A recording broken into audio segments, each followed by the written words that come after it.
तीन करता है।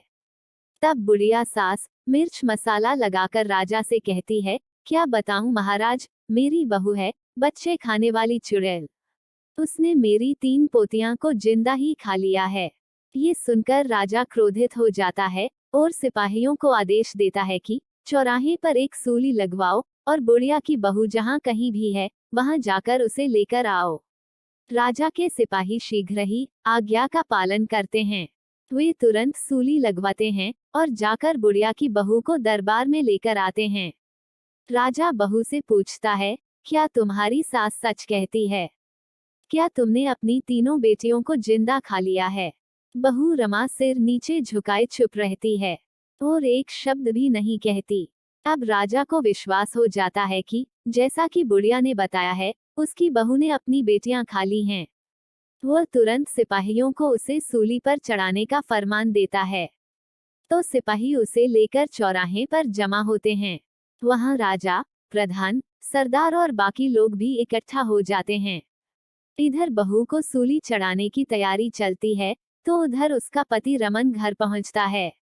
रमन देखता है कि घर में माँ और पत्नी नहीं है और घर पर ताला लगा हुआ है। रमन परेशान होकर पड़ोसियों से पूछताछ करता है। पड़ोसी बताते हैं कि दोनों को राजा ने दरबार में बुलाया है। रमन घबराकर राजा के दरबार की तरफ भागता है। वहां जाकर उसे पता चलता है कि उसकी पत्नी रमा को सूली पर चढ़ाने के लिए चौराहे पर ले गए हैं। वह तेजी से दौड़कर चौराहे पर पहुंचता है। वहां रमन क्या देखता है कि चौराहे पर राजा, प्रधान, सिपाही और सारी प्रजा इकट्ठा हुई है और कुछ ही पल में उसकी पत्नी को सूली चढ़ाया जाने वाला है। रमन तुरंत राजा के सामने जाकर खड़ा होता है और हाथ जोड़कर गिड़गिड़ाता है, महाराज दया करें, कुछ देर के लिए मेरी पत्नी को सूली पर चढ़ाना रोक दीजिए। मुझे एक बार अपनी माँ और पत्नी से सच बात पूछने दीजिए। यदि मेरी पत्नी अपराधी है तो मैं खुद कहूंगा कि उसे सूली पर चढ़ाएं। राजा सिपाहियों को कुछ देर के लिए सूली पर चढ़ाना रोकने का आदेश देता है। अब रमन माँ से पूछता है, माँ, भगवान के लिए सच बात बताओ।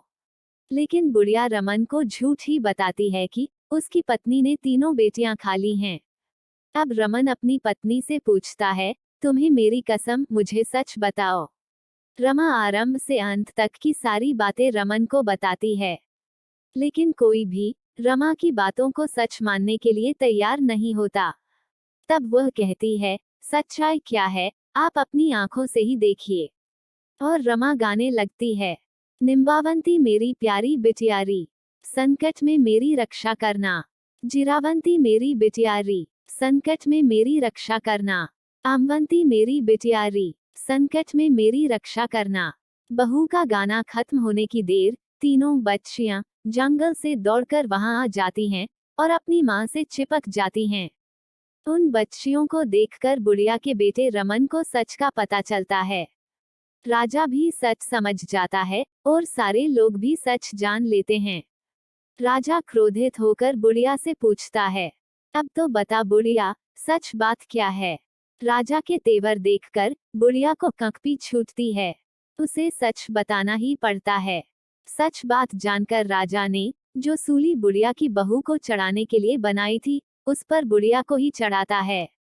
उसके बाद वह बुढ़िया के बेटे मन से कहता है, तुम्हें अब काम के लिए दूसरे गांव जाने की जरूरत नहीं है, मैं तुम्हें इसी गांव में काम। प्यारे दोस्तों, आपको कहानी कैसी लगी हमें कमेंट करके बताइए।